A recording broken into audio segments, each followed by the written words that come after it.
So the first thing you need the tools. This is Torx screwdriver, so you need this one, and this is Torx 10, and this is 4. You need these two, and also I've got this metal part. You can buy all these three, you can get it from Amazon. It's easy. So the first thing we do, normally I like to start from the corners, any side doesn't matter.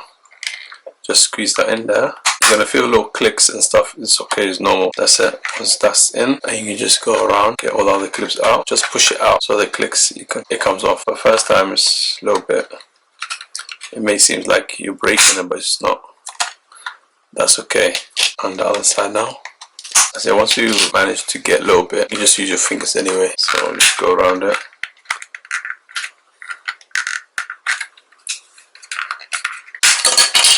That's it, and let's just put it on the side so it's out of the way. And next thing we do is there's 5 screws, 1, 2 here, 3, 4, and there's 1 underneath the paper. And you also need tweezers, so this is just to remove the paper, the sticking paper on the side, and also sometimes to grab the screws. I'm just gonna peel it off a little bit on the side just to show you guys the other screws in there, as you can see. So that makes total 5. So let's take this one off first.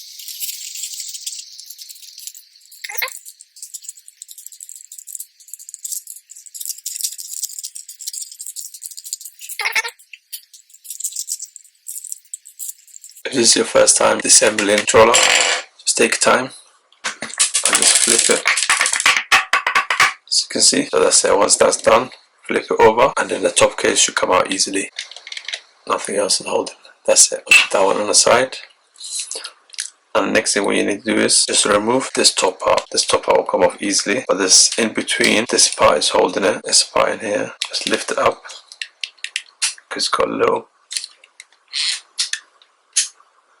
So once you lift it up and just move it to the side, pull it on the sideways. As you can see, that comes off easy. And the next part, just pull it slowly side to side, and that should come off too. That's it. And the next thing, the power button. So just lift it up, that comes off easy.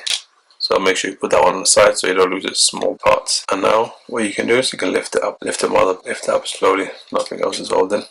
Move it side to side. Once you manage to grab and move the rest of the case out, and now this is what's left. So now if your joystick worn out like this one, you can easily replace it. Just buy it from Amazon. That's how easy it is. You can just pull it up, it comes off easy. And the next one too, easy. Just move it side to side, it comes off.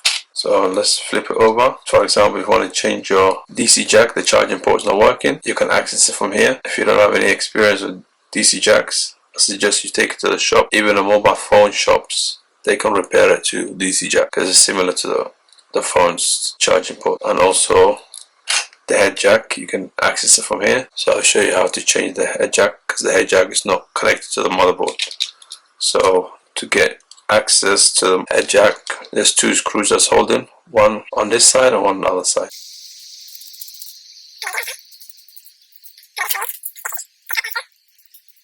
And this one is different type of screws, not same size as the other one. So I just put them in one place.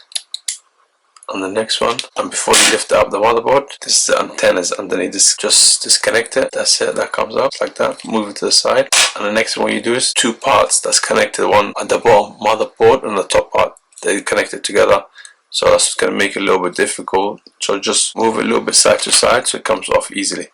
But also remember, don't pull it too much because the vibrators are connected to the motherboard. You can see. Don't pull it too much. So just take your time slowly, and that's it. Head jack is here. You can replace it easy. Just buy a new one. That's how easy it is. Because these are one of the most common ones that break. These head jacks and the charging port, they're the ones who mainly break. So that's it. Part I was telling you, I don't know if you can see on the camera, this part and there's another part on here that's connected to each other. So when you're putting it down, make sure that sits properly. Otherwise, once you assemble it, it's not working, you will know exactly why it's not working, because that part's not sitting properly. You can feel it anyway. Once you open it, you'll feel it if that's actually sitting down properly, because it goes down. So the next thing what you do, put the antenna, don't forget the antenna. So it's easy, the antenna, just get close to the connection and just push it down with your thumb. Antenna, you feel it, it's clicking. If it's not clicking, just keep going. You'll know when it's sitting, that's it. And then just put the tape back. That's how you assemble it. If you need to clean, you can clean it. That's how easy it is. Buttons here, so you can clean it.